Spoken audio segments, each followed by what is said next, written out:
Como recordarán, la experiencia nacional unitaria terminó en fracaso y Rivadavia tuvo que renunciar. Vicente López y Planes, el autor de la letra de nuestro himno, asumió entonces como presidente interino, porque no hay nada como un poeta para asumir las riendas de un país. Presionado por las provincias, don Vicente decidió disolver el Congreso, o sea que las provincias volvían a convertirse en estados autónomos. En ese mismo año hubo elecciones en la provincia de Buenos Aires, en las que resultó ganador Manuel Dorrego, un federal porteño. Toda una novedad. Dorrego sí que tuvo una pesada herencia, una situación difícil tras la guerra, deuda impagable, tremenda inflación y un muerto que levantar tras la mala negociación que habían hecho los unitarios, entregando la banda oriental, defendiendo intereses extranjeros y entregando nuestro suelo a los brasileros. ¿Alguien podría con todo esto? La respuesta es Manuel Dorrego. Dorrego firmó entonces un tratado de paz con Brasil y consiguió que la banda oriental se convirtiera en una nación independiente. Así se dio por terminada una guerra que respondía a los intereses imperiales de Gran Bretaña. La firma de este tratado de paz despertó la furia de los unitarios, que acusaban a Dorrego de entregar la banda oriental, aunque el verdadero responsable de esto fuera Rivadavia. Tal vez lo que molestaba a los unitarios era que Dorrego, durante su corto mandato, tomó medidas sumamente progresistas, como por ejemplo, hizo controles de precios máximos en los productos que consumía la gente, dejó de pagar la deuda que había contraído Rivadavia, promovió una ley universal que permitía a los pobres votar, prohibió los principales monopolios de producción, eliminó la ley de levas, esa que mandaba a la milicia o a la prisión a quien no tuviera una propiedad o un patrón. Así que una vez más, el de Dorrego era un gobierno insoportablemente progresista para los unitarios, que no tardarían en planear un golpe de Estado con el objetivo de poner en el gobierno a un títere de ellos. Ese títere fue Juan Lavalle, que asumió como gobernador en 1828, instalando una dictadura tremenda, fusilando opositores y restituyendo todos los privilegios de las élites. El golpe de 1828 vino luego de las elecciones, por lo que claramente era una movida que iba en contra de la voluntad popular, que había elegido a Dorrego, a quien llamaban el coronel del pueblo. Lavalle, en sus primeros días de gobierno, manda a fusilar a Manuel Dorrego en Navarro. Una decisión que lo perseguiría el resto de su vida. Al parecer, Lavalle, que había sido un héroe de las batallas de la independencia y de la guerra con el Brasil, era una persona bastante manipulable. Así lo describe el autor de El Matadero, Esteban Echeverría. Todo estaba en su mano y lo ha perdido. Lavalle es una espada sin cabeza. Sobre nosotros, entre tanto pesa, su prestigio fatal y obrando inerte, nos lleva a la derrota y a la muerte. Y de ahí le quedó el apodo a Lavalle, la espada sin cabeza. En este contexto, San Martín, que se había ido a Europa en 1824, intentó volver a nuestro país por última vez, pero al enterarse a la altura de Río de Janeiro de que Dorrego había sido fusilado y que los amigotes de Rivadavia habían retomado el poder, don José decidió quedarse en Montevideo. Lavalle le pide entonces al general que tome la gobernación de Buenos Aires y que intervenga en el conflicto, a lo que San Martín responde: mi sable no se desenvainará jamás en guerras civiles. Finalmente, el general decide regresar a Europa para nunca más volver. Lavalle no iba a durar demasiado en el poder. Muy presionado por el pueblo, estaba prácticamente derrotado por el ejército de un federal que era extremadamente rico y que tenía el cariño de los trabajadores rurales y por lo tanto un poder enorme, don Juan Manuel de Rosas. Los unitarios no pudieron contra el poder de Rosas y su ejército llamado los Colorados del Monte. Gente de campo, peones, trabajadores del área rural, orgullo sentían, con lealtad servían a su general.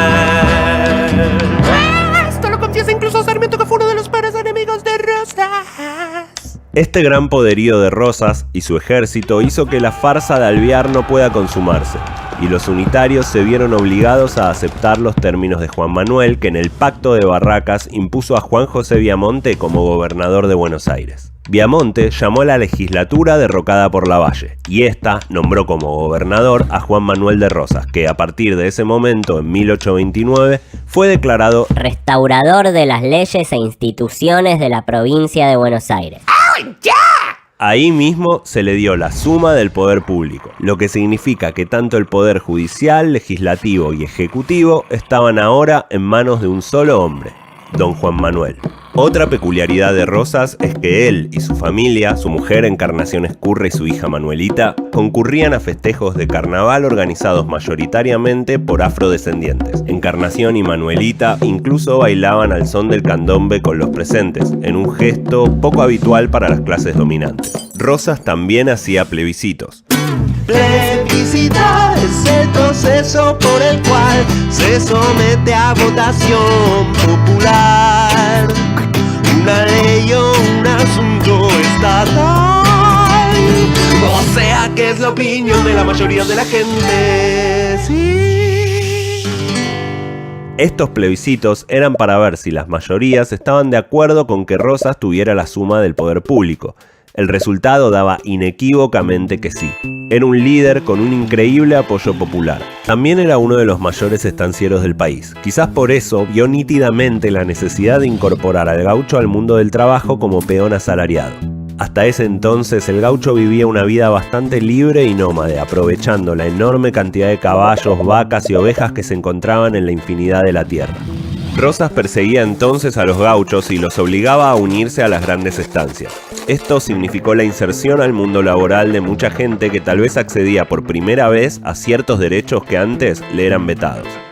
También tenía algunas inclinaciones más severas, como que todos, incluso los curas, tenían que llevar puesta la divisa punzó.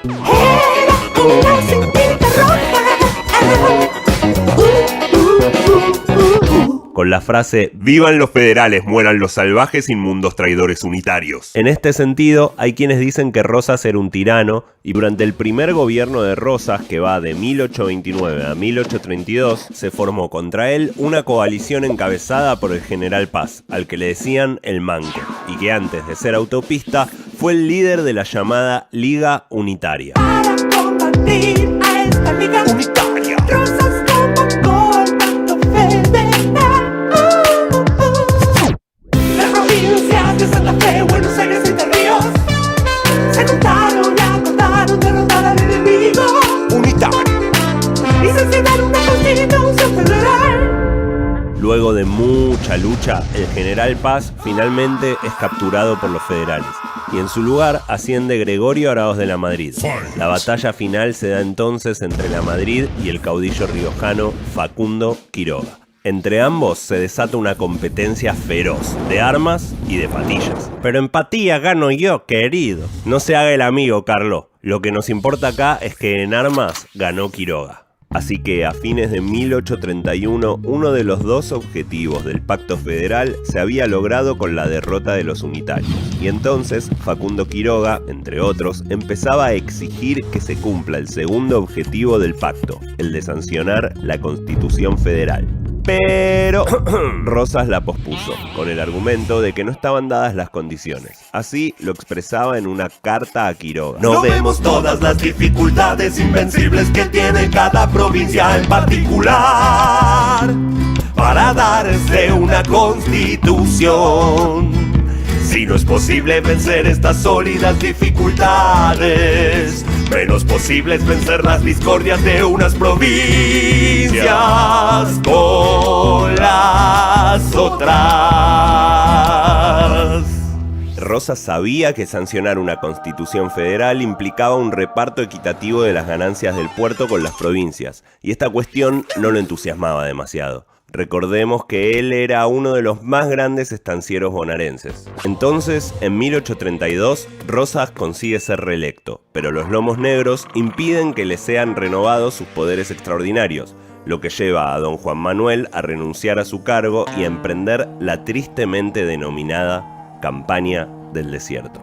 Rosas hacía su campaña del desierto. No te la confundas con la conquista del desierto de Roca. Dejaba en la ciudad a su compañera, María Encarnación Ezcurra. En una época donde la mujer era completamente relegada, Encarnación tomó las riendas del movimiento rosista para recuperar el poder e impulsó la revolución de los restauradores, que culminó con el derrocamiento de Balcarce, el lomo negro que gobernaba tras la partida de Rosas. Encarnación movilizó a las clases medias y a los sectores más humildes del pueblo que la adoraban. Por accionar político fue su rol destacado en la Mazorca, una policía paraestatal que utilizaba castigos brutales a opositores y organizaba matanzas, secuestros y torturas. El accionar de Encarnación, sumado al reciente asesinato de Facundo Quiroga, provocaron un clima de inestabilidad que llevó a la legislatura a llamar a Rosas para que volviera a restaurar el orden. Don Juan solicitó que entonces le devolvieran sus poderes extraordinarios, y con tal de que agarrara la papa caliente, le dijeron que sí. Así comienza, en 1835, el segundo mandato del restaurador. Ese mismo año, Rosas hace la ley de aduana, estableciendo aranceles para las importaciones. Una magistral muestra de soberanía. Nuestra incipiente industria así se protegía. Para 1838, Francia tenía el corazón con agujeritos, porque Rosas le tiraba más onda a Inglaterra. Juan Manuel se negó a eximir a los ciudadanos franceses que vivían en Buenos Aires del servicio militar, e incluso apresó a algunos de ellos acusándolos de espías unitarios. Ahí se terminó de pudrir todo.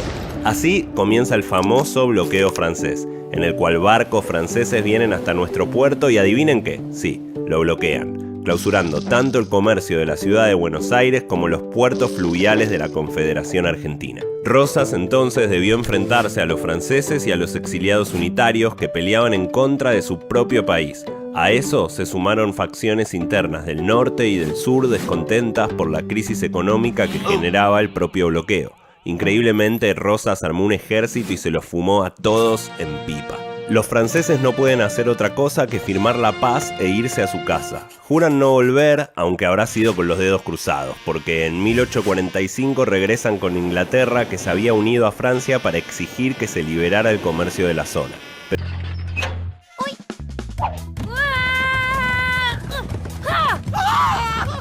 ¡Allá va el toro! ¡Que no escape! ¡Rápido! ¡Niña! ¡Miren! ¡Un niño unitario! ¡Agarrémoslo! ¿Y estos quiénes son? ¿Qué les pasa? Son federales. ¿Y por qué nos persiguen? Porque hay que tener puesto esto.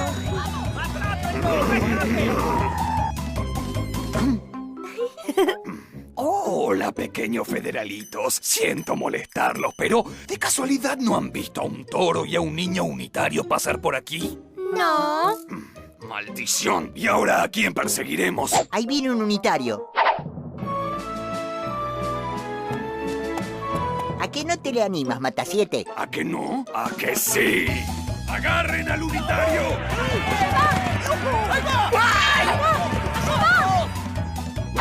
¡Les debo una, amiguitos! ¡Adiós! Vámonos, pueden volver en cualquier momento. ¿Qué es la divisa Punzó? Punzó quiere decir rojo. La divisa Punzó es una cinta que llevan los federales y los que no la llevan son unitarios. ¿Y cuál es la diferencia entre los federales y los unitarios? Los dos piensan distinto acerca de cómo hay que organizar el país. Los unitarios creen que tiene que haber un centro que tome decisiones sobre las provincias y que ese centro debe ser Buenos Aires. En cambio, para los federales, todas las provincias deben asociarse y ser igual de importantes. Para colmo, hay federales que están en contra de Rosas porque no les gusta cómo gobierna y están aliados con los unitarios. ¡Ay, es un lío! ¿Y por qué regresaste, Samba? ¿Tan aburrido es el futuro? No, vine a avisar que nos invaden los ingleses y los franceses. ¿Qué? ¡Son los países más poderosos del mundo! Esto debe ser obra del comandante anglo-francés. ¡Vamos! ¡Hay que avisarle a Rosas! ¡Rápido! ¡Agarren al unitario! Mientras tanto, en la residencia de Rosas... Hola chicas, soy Juan Manuel de Rosas y voy a cantarles una canción que dice más o menos así. No voy a pedir permiso, me voy a presentar. Yo soy Juan Manuel de Rosas, vengo a organizar de la Confederación. Soy el dueño y señor, no me llamen el tirano, sino el restaurador. A los imperios extranjeros yo les digo digo no. Unitarios y Montevideo les digo, allá voy. Mi proyecto federal solo quiere pacificar, y al que no le guste va a pasarla mal. ¡Viva el caudillo! O sea, yo mismo. ¡Viva, viva la confederación! Federalismo, patriotismo, es todo lo que quiero yo. Liberales y unitarios no me detendrán, ni a Francia ni a Inglaterra dejaré pasar la independencia nacional. Eso sí es fundamental, he aquí un ganadero con alma militar. ¡Viva el caudillo! O sea, yo mismo. ¡Viva, viva la confederación! Federalismo, patriotismo, es todo lo que quiero yo. Disculpe, señor restaurador, su excelencia Juan Manuel de Rosas. Sí, niño. Perdón por la interrupción. Resulta que yo vengo del futuro y estaba de excursión envuelta de obligado con la señorita Silvia. Me aburro. ¡Nos invaden los franceses y los ingleses! ¿Qué? Ajá, son muchos. Tienen 20 buques de guerra a vapor con 99 cañones, 90 buques mercantes y el malvado comandante anglo-francés. Habiendo tantos ríos en el mundo, justo tienen que venir aquí. Bien, analicemos la situación. ¿Quiénes vienen? Las dos potencias más grandes del mundo. Ajá. ¿Para qué? Para imponer por la fuerza sus condiciones. Bien, ¿y cuáles son sus condiciones? Navegar libremente por nuestros ríos para comerciar y ganar mucho dinero. Uf, ¿qué más? ¿Son más fuertes que nosotros? Sí, mucho. ¿Podemos detenerlos? No, están muy bien armados y solo tenemos 21 cañones de bronce y unas pocas municiones. Ya sé lo que haremos. ¿Y qué vamos a hacer? ¿Perder? No tenemos alternativa. Con permiso, me llevaré mis cosas. No, espere, Rosas. No podemos rendirnos. ¿Y cómo se supone que vamos a hacerles frente, niño? Si son muchos y tienen lo último en armamento. Rosas, no nos rindamos. Piensa en su pueblo, que lo quiere. ¿Tú crees? A veces siento que no me quiere. O usan la divisa punzó solo para darme el gusto, o porque me tienen miedo. Su atención, por favor. Mensaje de don José de San Martín para el excelentísimo restaurador Juan Manuel de Rosas. ¡Yujú, San Martín! ¡Yujú! ¿Ya están grabando? Ah, bien. Querido Rosas, no puedo creer que las dos naciones más grandes del universo se hayan unido para agredir a un estado independiente como el nuestro. Siento mucho no poder ir a ayudarlos porque estoy lejos y soy viejito, pero usted es valiente y verá que los argentinos se unirán para vencer al poderoso enemigo. Un fuerte abrazo, don José de San Martín. Postdata, si defiende la soberanía, le regalo mi sable. Adiós. San Martín tiene razón. No vamos a ceder. Ahora sí estoy enojado. Al ritmo que me tocan, ¡baila! ¡Música! Para esta batalla convocaré a... ¡El general Mansilla! Un gran estratega. Defendió a Buenos Aires durante las invasiones inglesas y peleó junto a San Martín. ¡El capitán Torne! Un valiente marino capaz de dar la vida por nuestro país.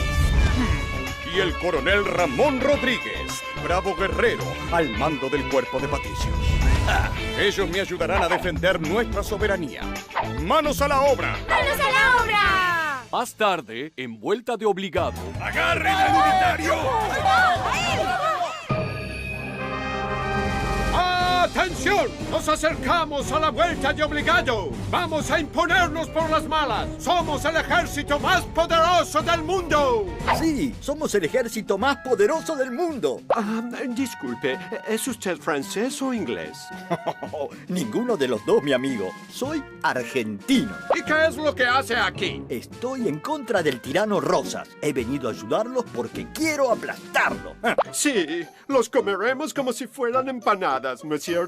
¿Y qué demonios son empanadas? Bueno, se me ocurrió. Es una metáfora. ¿Una metáfora? ¿Tú crees que estamos para metáforas? ¡Esto es la guerra! ¿Qué significa metáfora? Bien, en realidad es una figura retórica que consiste en identificar...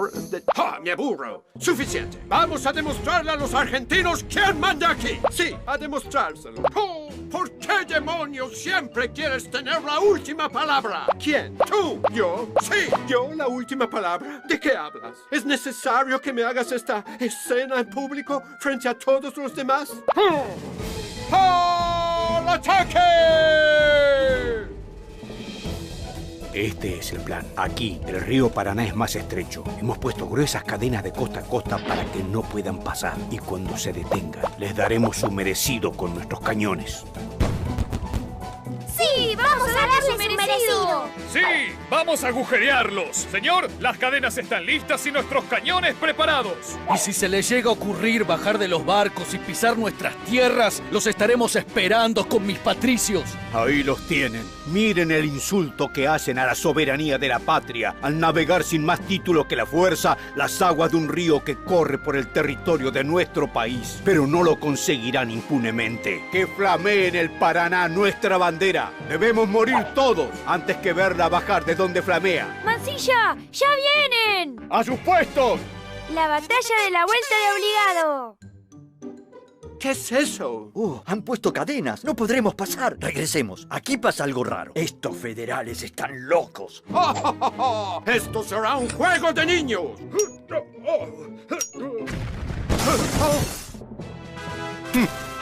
Sabía que estaban tramando algo. ¡Ah, claro! ¡Tú siempre sabes todo!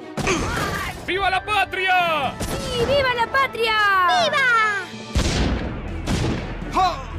¡Ahora sí! ¡Estoy furioso! Voy a ordenar que les disparen con todo lo que tenemos. No, regresemos a Montevideo, por favor. ¡Disparen con todo lo que tenemos! ¡Oh! ¡Vamos! ¡No teman! ¡Duro con ellos! ¡Samba! ¡Más municiones!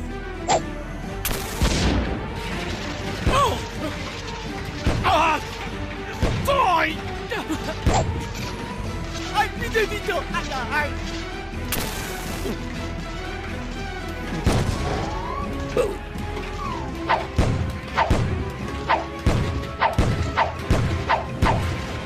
¡Uy! ¡Capitán Torne! ¡No tenemos más balas! ¿Qué cosa? ¡Que no hay más balas! ¿Cómo? Mira, Torne ha quedado solo de tantos cañonazos. ¿Cómo dices? ¡He logrado cortar las cadenas! ¡Adelante! ¡El río Paraná es nuestro! Así que los has cortado tú solo. Eres egoísta. Siempre piensas en ti. Oh, disculpa. No fue mi intención hacerte sentir mal. La hemos cortado los dos, ¿sí? ¡Malditos! ¡Han cortado las cadenas! ¡Tiren con todo lo que tengan! ¡Qué mala puntería! Estos argentinos están locos. ¡Quiero a mi mamá! ¡Mansilla! ¡Están desembarcando!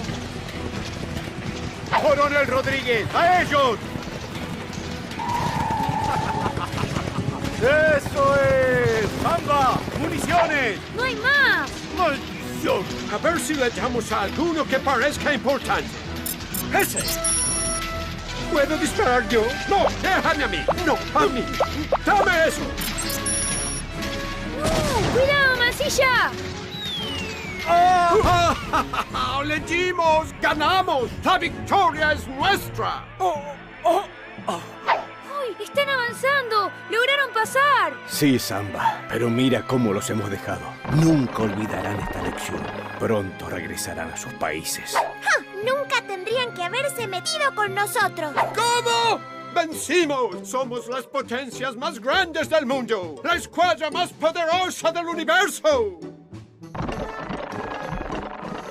Excelentísimo señor restaurador, nuestros hombres, junto a Samba, Niña y todos los vecinos, han luchado valientemente defendiendo a la patria. Sí, Rosas, pero perdimos. No hemos perdido, Samba. Los ingleses y los franceses se rendirán y volverán a sus países. Nuestra valentía y heroísmo les han hecho suficiente daño. Su atención, por favor. Mensaje de don José de San Martín para el excelentísimo restaurador Juan Manuel de Rosas. ¡Yujú!